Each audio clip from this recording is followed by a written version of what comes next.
What's up, YouTube? It's Coach Summer. If this is your first time at my channel, then let me introduce myself. I am Coach Summer. I am a trauma coach. I help people who's going through any type of trauma, especially narcissistic abuse, and I talk about narcissists on this channel. And it doesn't matter if it's your friend, family, coworkers, whatever, then they all could be narcissists. And I also do spiritual teachings, and I also do tarot readings. If you're into that, then that is on my Facebook at Loving Vibration. If you're not, then that is okay. But yeah, if you guys want a one-on-one session with me, then you can do that at lovingvibrationcoaching.com, and I will put that in the link below. Okay, so in this video, I'm gonna talk about narcissistic people who put on a good face. Okay, especially if you guys came from a narcissistic family, or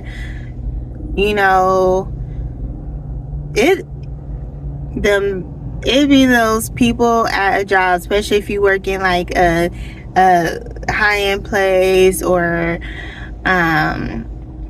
something like that. Then people think that narcissists can be there, even in healthcare settings, in churches, everything. Okay, so in my experience, I'm going to let you guys know my experience with this, okay? Because if you've been watching my videos, then you know that I came from a very narcissistic family, and it was on both sides. Unfortunately, it was on both sides. And let me tell you, so on my father's side of the family, growing up, I thought that I always felt it was something off, but I could never put my finger on it. And I always felt like that ever since I was a little kid. But these people were, I'm telling you, if you seen them, you would never think they would do some dirty stuff. You would never think that. Like, they seem like the most polite Southern people, dressing like a lot of the women, never wear even jeans, slacks and a t-shirt, slacks and a blouse, okay? No hoodies with some Jordans on, you won't see that. And some of them had great jobs. Some of them acted like they had it going on, but really didn't. And one of the things that they did have was so many secrets. Everything was hush hush. And that's why I never really knew too much until I started getting older. Then my mom started telling me stuff, and I started seeing other things that were going on. It's like nobody's talking about this. But yeah, let me know if your narcissistic family is like this. They put on a good face for the world, and it was so many secrets. It was so much. Cause I always wonder. I was like, why is my grandmother this nice person? Like, she seems so kind and like the perfect grandmother. And let me tell you, she was not a bad person. She was not, but she was an enabler. She was an enabler to all of the toxic people around her, okay? Because her sister, my auntie, and my uncle, if you see my video, go watch my video on I think it's called The Narcissist Karma or something. But I talk about how they stole my inheritance. When they stole my brother and I and my cousins, inheritance from that my grandmother gave us, and they stole it. And you would never think these people would do that. You know, like you have your own, like you have your own things, you have your own home house, you know, you're not struggling. Like, so why would you? And these are, you know, this is your family. You know, you would not think that, but it happened to so many people. Let me know if that happened to you. But yeah, go watch that video if you haven't. um you know, they put on a good face. It was so many secrets. It was secrets about, it was so much secrets of, um, you know, abuse, molestation, um, you know, backstabbing, stealing. Like they was doing all type of stuff to each other. And like I would just kept wondering. I always wondered, like I said earlier, I always wondered how my father got to act like that, got to be like this, and I see how, you know. And then with my grandmother being a people pleaser, you know, I mean, yeah, people pleaser, and enable a lot of this stuff, then that is how, you know, it keeps going through generations and generations. And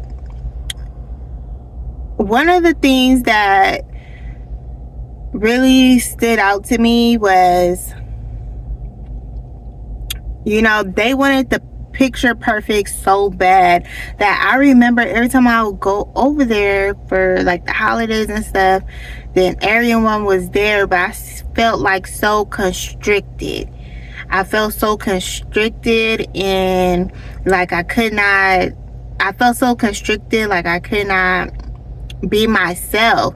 Like, dang, I have to move, like every single thing. It's like, dang, I have to move this way, I have to move that way, I have to do this right, I have to do that right, I have to dress like this when I go over there, I have to talk like this when I go over there.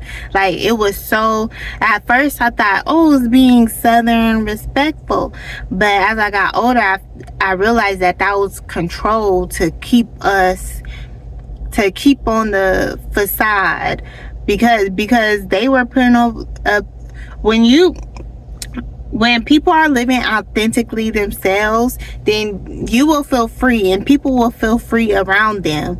But when people are not, then that is when you start feeling super constricted. You like, dang, why, how come I go over there and I just have to be this person? And you know, it was like, dang, living in two different lives. So yeah, let me know if you have went through something like this, because this is very, very real. People are put on a facade. Just like if you go to like say if you go and trust your boss at work because they are the boss, or they are HR, and they are, or it's your pastor, you expect them to be this certain person, or you expect your pastor to be a good person, a person of God. And then you find out, and then sometimes those people just want power. Then you find out that they're doing all types of dirty stuff. I haven't seen churches, you know, go up in flames because you didn't find out the pastor sleeping with him. Shoot, I said him by accident, but the pastor sleeping with him. The pastor got this baby on the way. The pastor just still stole out church money. Like, you people put on a facade. So when you go out somewhere, then I'm not saying be paranoid of people, but, you know, take stuff, find out who people are. The best way to find out how people are is to watch, okay? Shut your mouth and watch how they are and what they do. Over time, every over time, you will see how people are. How are they treating other people? Do they make, how do they make you feel? Even if it seemed like it was a good conversation, like, how do they make you feel when you're around them? Don't put people on a pedestal. It doesn't, I'm telling you, it's so, like toxic narcissistic people, you know, they want power. They want to be at the top of everything, and they like to put on facades. They like to have control over how people view them, how people see them, and just every dynamic of their life. So yeah, putting people on a pedestal, or you know, clouding your judgment, can could really get you caught up with toxic people, and you know, have you in a pickle, okay, or have you disappointed, have you super hurt. You know, there are good people out there, but you know, we have to keep our mind clear, our eyes open, and move around with discernment in our lives. Okay, let me know who in your life was toxic and put on a facade in front of you, or in front of other people, and just made it seem like they're just picture perfect person, and that they were just like the most kindest, sweet person, and you found out they were just disgusted. Okay, you found out they were super narcissistic, probably even super narcissistic, toxic, and just, you know, not somebody you want to be around. Let me know if you got family members like me like that. I mean, yeah, family members like me like that. Does that make sense? Y'all know what I mean. Okay, if you want to talk to me one-on-one, then you can talk to me at loveandvibrationcoaching.com. I will put it below.